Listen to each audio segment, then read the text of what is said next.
हर हर महादेव दोस्तों, welcome to our channel English with Divya. Today is our first video, तो let's start. क्या आपके साथ भी कभी ऐसा हुआ है कि किसी ने आपसे अचानक कोई सवाल पूछ लिया और आपको पता होते हुए भी उसका जवाब तुरंत नहीं सूझा, या फिर इंटरव्यू में इंटरव्यूअर ने अचानक कोई सवाल पूछा और आपके दिमाग में बहुत सारे विचार तो आए, लेकिन आप उन्हें सही शब्दों में बोल नहीं पाए। अगर आपके साथ भी ऐसा होता है तो आज का वीडियो आपके लिए बहुत खास होने वाला है। आज हम बात करेंगे मैट अब्राहम की किताब थिंक फास्टर टॉक स्मार्टर के बारे में। यह किताब हमें सिखाती है कि अचानक बोलने की स्थिति में हम कैसे शांत रहें, जल्दी बोलें और अपने विचारों को प्रभावी तरीके से कैसे व्यक्त करें और उन्हें कैसे बोलें। आज मैं आपको इस किताब की सीख चैप्टर वाइज और आसानी से हिंदी में समझाऊंगी, और इस वीडियो में आप अंत तक बने रहें। और अगर आपको यह वीडियो पसंद आए तो हमारे चैनल को सब्सक्राइब करें, लाइक करें, कमेंट करें और हमें बताएं आपको यह वीडियो कैसा लगा। आपका रिस्पांस हमारे लिए बहुत ही ज़रूरी है, तो रिस्पांस ज़रूर दें और वीडियो में अंत तक बने रहें। मैं आपको चैप्टर वाइज पूरी समरी अच्छे से समझाऊंगी और आप उसे समझेंगे और सुनेंगे और आसानी से स्टार्ट करेंगे। चलिए शुरू करते हैं, लेट्स स्टार्ट। चैप्टर 1, अचानक बोलने का डर। जब हमें बिना तैयारी के बोलना पड़ता है तो सबसे पहली समस्या होती है नर्वसनेस। हम सोचते हैं अगर मैंने गलत बोल दिया तो लोग मेरे बारे में क्या सोचेंगे, अगर मुझे जवाब नहीं आया तो। यही डर हमारे सोचने की क्षमता को प्रभावित करता है। लेकिन किताब का एक महत्वपूर्ण संदेश है, आपको परफेक्ट होने की जरूरत नहीं है। जब कोई आपसे अचानक सवाल पूछे तो आपका लक्ष्य परफेक्ट आंसर देना नहीं होना चाहिए। आपका लक्ष्य होना चाहिए clear, useful and understandable answer. यानी आपका जवाब साफ हो, उपयोगी हो और सामने वाला उसे आसानी से समझ सके। इसलिए अगली बार जब कोई अचानक आपसे सवाल पूछे तो घबराइए मत। अपने आप से कहिए, I don't have to be perfect, I just have to be clear. Okay. Chapter 1 आपको अच्छी से समझ में आया ना?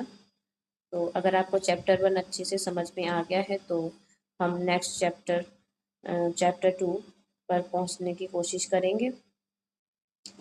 तो आप ध्यान से सुनते रहिएगा और हमारे साथ बने रहिएगा और रिस्पांस ज़रूर दीजिएगा। कमेंट में हमें बताइएगा आपको हमारी किताब की समरी कैसी लगी।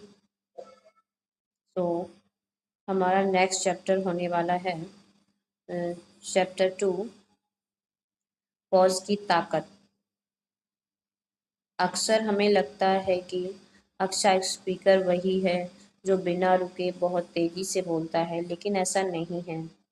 एक अच्छा स्पीकर जरूरत पड़ने पर पॉज लेना जानता है।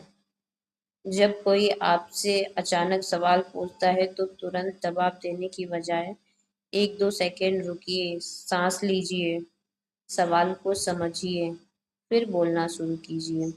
उदाहरण के लिए हम कह सकते हैं, अगर इंटरव्यूअर पूछता है why should we hire you, तो तुरंत घबराकर बोलना शुरू करने की बजाय आप कह सकते हैं, that's a good question, I think there are 3 reasons.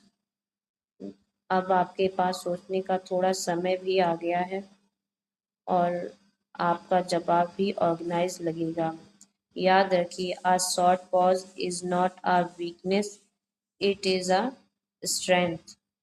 तो पॉज की ताकत समझ आया आपको सेकंड चैप्टर? हमारे साथ बने रहिए अगले चैप्टर में जुड़ने के लिए।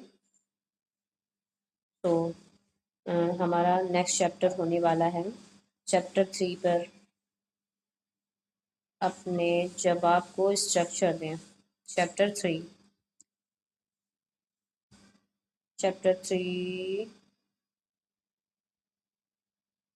अपने जवाब को स्ट्रक्चर दें।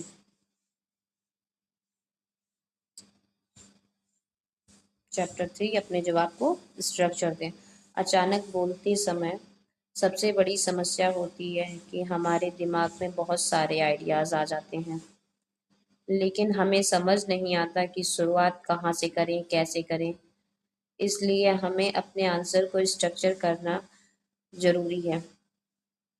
एक बहुत आसान तरीका है, point, then reason, then example. पहले अपना पॉइंट बताइए, फिर उसका रीज़न बताइए और अंत में एग्जाम्पल दीजिए। मान लीजिए कोई पूछता है why is learning English important. आप कह सकते हैं learning English is important because it helps us communicate with more people. For example, if we know English, we can communicate confidently in interviews, workplace, and many other situations. देखिए जवाब छोटा है लेकिन organise है, इसलिए जब भी आपको अचानक बोलना हो और अपने दिमाग में सोचिए, पहले पॉइंट, फिर रीज़न और फिर एग्जाम्पल दीजिए और उसे अच्छे से स्ट्रक्चर कीजिए। अपने जवाब को स्ट्रक्चर देकर यही मतलब है चैप्टर 3। आई होप आपको चैप्टर 3 भी समझ में आया होगा। सो नेक्स्ट पर हम पहुंचने वाले हैं fourth chapter. Next fourth chapter है next what, so what and now what. What, so what, now what. किताब में विचारों को ऑर्गेनाइज करने के लिए एक बहुत उपयोगी तरीका है what, so what, now what. इसका मतलब है, व्हाट का मतलब है बात क्या है, सो व्हाट यह महत्वपूर्ण क्यों है, नाउ व्हाट अब हमें क्या करना चाहिए। एग्जाम्पल के लिए टॉपिक है डेली इंग्लिश प्रैक्टिस। व्हाट, हमें रोज इंग्लिश बोलने की प्रैक्टिस करनी चाहिए। सो व्हाट, क्योंकि रेगुलर प्रैक्टिस से हमारी वोकेबलरी, फ्लुएंसी और कॉन्फिडेंस बेहतर होता है। नाउ व्हाट, आज से रोज 10 मिनट इंग्लिश बोलने का अभ्यास कीजिए। यह स्ट्रक्चर आपको किसी भी टॉपिक पर बोलने में मदद कर सकता है। आप इसे इंटरव्यू, प्रेजेंटेशन और यूट्यूब वीडियोस में भी इस्तेमाल कर सकते हैं। इसलिए आपको interview, presentation, YouTube videos and otherwise any field में आप इसका इस्तेमाल कर सकते हैं। आई होप आपको चैप्टर 4 की समरी भी समझ में आई होगी। तो नेक्स्ट चैप्टर हमारा होने वाला है फिफ्थ चैप्टर, हमारा होगा कहानी के माध्यम से बोलना। नेक्स्ट चैप्टर 5, कहानी के माध्यम से बोलना। कहानी के माध्यम से बोलना। लोग लोग फैक्ट सुनते हैं लेकिन स्टोरी को याद रखते हैं। इसलिए अगर आपको कोई बात ज़्यादा प्रभावशाली बनानी है तो छोटी कहानी का इस्तेमाल कीजिए। आप अपनी कहानी को इस तरह स्ट्रक्चर कर सकते हैं, situation, then problem, then action and then result. मान लीजिए आप बताते हैं कि आपने इंग्लिश सीखना कैसे शुरू किया। आप कह सकते हैं earlier I was not confident while speaking English. I knew many words, but I was afraid of making mistakes. Then I started practicing English every day. Slowly, my confidence improved. देखिए इसमें एक छोटी स्टोरी बन गई। Story आपकी बात को ज़्यादा पर्सनल और मेमोरेबल बनाती है। इसलिए जब भी संभव हो केवल इंफॉर्मेशन देने की बजाय अपने अनुभव को छोटा एग्जाम्पल दीजिए। अपने अनुभवों को छोटा एग्जाम्पल दीजिए जिससे कि स्टोरीज के माध्यम से लोग हमें हमारे साथ ज़्यादा कनेक्ट होते हैं और उस बात को मेमोरी में आसानी से स्टोर कर लेते हैं। इसलिए हमें कहानी के माध्यम से बोलना चाहिए। यही चैप्टर 5 की समरी है। आई होप आपको चैप्टर 5 समझ में आया होगा। So next we are moving 6th chapter is what is six chapter? Filler word से बचें। What is filler word? Do you understand what is filler word? Filler word होता है जैसे कि एक्चुअली मतलब वो जैसे क्या आप बोलते समय बार बार कहते हैं एक्चुअली मतलब वो जैसे, ये कहलाते हैं फिलर वर्ड्स। थोड़े बहुत फिलर वर्ड्स नॉर्मल हैं, लेकिन अगर हम हर सेंटेंस में इसका इस्तेमाल करते हैं हमारी स्पीच कम कॉन्फिडेंट लग सकती है। इसलिए सबसे आसान सॉल्यूशन है पॉज। जब आपको अगला शब्द सोचने में समय चाहिए तो बोलने की बजाय चुप रहिए, एक छोटा पॉज लीजिए और फिर बोलिए। उदाहरण, गलत तरीका, actually, I think, English is better तरीका हो सकता है, I think English is important because. फिर ज़रूरत हो तो छोटा पॉज। याद रखिए silence can be better than unnecessary words. So हमें इन फिलर वर्ड्स का कम से कम यूज़ करना चाहिए, जितना हो सके उतना कम। फिलर वर्ड से हमारी स्पीच या हमारी बात थोड़ा प्रभावशाली नहीं लगेगी, इफेक्टिव नहीं लगेगी, जिससे लोग हमारे साथ कम कनेक्ट हो पाएंगे। और लोगों को हमारी बात इफेक्टिव नहीं लगेगी तो वो हमारे साथ कैसे कनेक्ट करेंगे। इसलिए हमें कम से कम फिलर वर्ड्स का यूज़ करना चाहिए। So next we are going to seven chapter. What is seven chapter? Audience को समझिए। एक अच्छा स्पीकर केवल यह नहीं होता कि मुझे क्या कहना है, वह यह भी सोचता है मेरी बात कौन सुन रहा है। मान लीजिए आप बच्चों को इंग्लिश सिखा रहे हैं, तो आपको बहुत डिफ़िकल्ट वोकेबलरी इस्तेमाल नहीं करनी है। अगर आप प्रोफेशनल से बात कर रहे हैं तो आपका कम्युनिकेशन थोड़ा फॉर्मल हो सकता है। इसलिए बोलने से पहले ऑडियंस के बारे में सोचिए। खुद से पूछिए, who am I talking to? What do they need to know? What is important for them? जब आप अपने ऑडियंस को समझते हैं तो आपका कम्युनिकेशन ज़्यादा इफेक्टिव होता है। ज़्यादा इफेक्टिव होता है तो कनेक्शन भी हमारा स्ट्रांग होता है। इसलिए हमें अ, अपनी ऑडियंस को समझना चाहिए, देन उसी हिसाब से हमको अपनी बात को व्यक्त करना चाहिए, जिससे कि ऑडियंस हमारे साथ कनेक्ट हो सके। यही हमारे चैप्टर की समरी है, सेवन चैप्टर की। ऑडियंस को समझना सबसे ज़रूरी होता है ये। तो next we are going to second chapter, eight chapter. What is our next chapter? We are moving to eight chapter.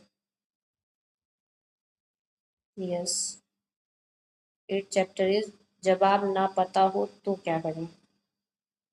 कई बार अचानक ऐसा सवाल पूछा जाता है जिसका जवाब हमें नहीं पता। ऐसी स्थिति में सबसे खराब चीज़ है गलत जानकारी कॉन्फिडेंटली देना। अगर आपको जवाब नहीं पता है तो ईमानदार रहिए, ऑनेस्ट रहिए। आप कह सकते हैं, I am not completely sure but I can find out. That is right. या फिर I don't know the exact answer right now but I look into it. Okay, आप ऐसे बोल सकते हैं, बट आपको किसी को भी गलत जानकारी नहीं देनी है, गलत इन्फॉर्मेशन नहीं देनी है। इससे आपकी ऑनेस्टी दिखाई देती है कि आप लोगों को गलत इन्फॉर्मेशन नहीं दे रहे हैं, उनको ऑनेस्टी से जवाब दे रहे हैं। याद रखिए, not knowing something does not make you a bad speaker. एक अच्छा कम्युनिकेटर यह जानता है कि कब बोलना है, कब पूछना है और कब स्वीकार करना है कि जानकारी उसकी उसे जानकारी नहीं है, उसे इन्फॉर्मेशन नहीं पता है। सो जवाब पता ना होने पर ऑनेस्टी से आंसर दें और गलत इन्फॉर्मेशन ना दें। यही हमारे एट चैप्टर की समरी है। सो आई होप आपको एट चैप्टर अच्छे से समझ में आ गया होगा। So next we are going to moving on chapter nine. What is our chapter nine? Our chapter 9 is practice से थिंकिंग फास्ट होती है। प्रैक्टिस से थिंकिंग फास्ट होती है, बिल्कुल सही। अब सवाल आता है कि हम तेजी से सोचना कैसे सीखें। इसका आंसर है प्रैक्टिस। आप रोज 5 से 10 मिनट का अभ्यास करके शुरुआत कर सकते हैं। एक रैंडम टॉपिक चुनिए। Example, my favourite food, my daily routine, why should student learn English, social media. अब उस टॉपिक पर बिना तैयारी के 1 मिनट बोलिए। पहली बार मुश्किल लगेगा, दूसरी बार थोड़ा बेहतर होगा। कुछ दिनों बाद आपका दिमाग जल्दी आइडियाज बनाना शुरू कर देगा। आप एक और एक्सरसाइज कर सकते हैं। किसी दोस्त से कहिए कि वह आपको रैंडम क्वेश्चंस पूछे। आपके पास आंसर तैयार नहीं होना चाहिए। फिर तुरंत आंसर देने की कोशिश करें, हड़बड़ाए नहीं और आसानी से आंसर दें। यही प्रैक्टिस आपको रियल लाइफ सिचुएशंस के लिए तैयार करेगी। रियल लाइफ सिचुएशंस के लिए तैयार करेगी। और आप प्रैक्टिस से ही, वो कहावत तो सुनी होगी ना, practice makes a man perfect. जितना ज़्यादा प्रैक्टिस करेंगे उतनी जल्दी आप सीख लेंगे और आसानी से सीख लेंगे। इसलिए हमें प्रैक्टिस करनी चाहिए, ज़्यादा से ज़्यादा। जितनी ज़्यादा प्रैक्टिस होगी उतनी ही जल्दी हम सीख लेंगे। यही हमारे चैप्टर 9 की समरी है। I hope you understand 9 chapter. So next we are going to 10 chapter and last chapter, faster talk smarter का सबसे बड़ा संदेश। थिंक फास्टर टॉक स्मार्टर का सबसे बड़ा संदेश क्या है? अब इस पूरी किताब की सबसे महत्वपूर्ण सीख को हम समझते हैं। थिंक फास्टर का मतलब यह नहीं होता कि आपको बहुत तेजी से बोलना है। इसका मतलब है कि आपको प्रेशर में भी अपने थॉट्स को जल्दी ऑर्गेनाइज करना सीखना है। और टॉक स्मार्टर का मतलब कठिन इंग्लिश या बड़े बड़े वर्ड्स को बोलना नहीं है। इसका मतलब है से the right thing in a clear and simple way. अगर आपके पास बहुत बड़ा वोकेबलरी है लेकिन आप अपने विचार क्लियर नहीं बता सकते हैं तो कम्युनिकेशन वीक रहेगा। लेकिन अगर आपकी इंग्लिश सिंपल है और आप अपने थॉट्स क्लियरली एक्सप्रेस कर सकते हैं तो आप ज़्यादा इफेक्टिव स्पीकर बन सकते हैं। इसलिए don't focus only on speaking fast, focus on thinking clearly. Final lesson is, next we are going to final lesson. तो दोस्तों, आज हमने थिंक फास्टर टॉक स्मार्टर से कई इंपॉर्टेंट लेसन सीखे। आई होप आपको ये सारे चैप्टर समझ में आए होंगे और आपको पसंद आए होंगे। ऐसे ही हमारे साथ जुड़े रहिए। तो फाइनल लेसन में हमने पहली चीज क्या सीखी? Don't try to be perfect, try to be clear. Next, second हमने क्या सीखा? Use pause instead of filler words. Okay. And third thing हमने क्या सीखी? Structure your answer, point, reason और एग्जाम्पल का यूज करें। And fourth is think about your audience, अपनी ऑडियंस को समझें। And fifth is use stories and examples to make your message memorable. हमें अपने एग्जाम्पल्स को स्टोरी के माध्यम से और एग्जाम्पल्स के माध्यम से समझाना होगा अपने अपनी बात को, जिससे कि लोगों को यह स्टोरी ज़्यादा दिनों तक अपने दिमाग में लॉन्ग टर्म तक उसको फीड कर सके। और सबसे इम्पोर्टेंट, प्रैक्टिस एवरीडे।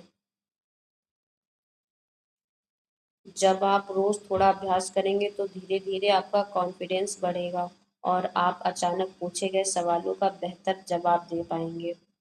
यही थी हमारी बुक की सीख। आई होप आप सभी को ये पसंद आई होगी। तो हमारे साथ जुड़े रहिए ऐसे ही आगे बुक्स की समरी पाने के लिए, सुनने के लिए हमारे साथ। आई होप आप सभी को पसंद आई होगी, you like it.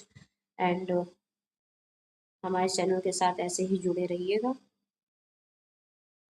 That's summary पसंद आई होगी तो तो दोस्तों अगर आपको यह समरी पसंद आई है तो वीडियो को लाइक करें और डेली प्रैक्टिस करें। अगर आप ऐसे ही इंग्लिश लर्निंग, कम्युनिकेशन और सेल्फ इम्प्रूवमेंट की वीडियोस देखना चाहते हैं तो लर्न विद दिव्या को सब्सक्राइब करें और कमेंट में मुझे ज़रूर बताएं कि आपको भी अचानक पूछे गए सवालों का जवाब देने में परेशानी होती है। अगर हाँ तो कमेंट में लिखिए yes I want to speak confidently. मैं आपके लिए ऐसे ही आसान और यूज़फुल वीडियोस लेकर आती रहूँगी। मिलते हैं नेक्स्ट वीडियो में। Keep learning, keep practicing, and keep speaking English. Thank you so much for watching. Bye bye. Take care. I hope you like it. Bye bye, guys. Thank you so much.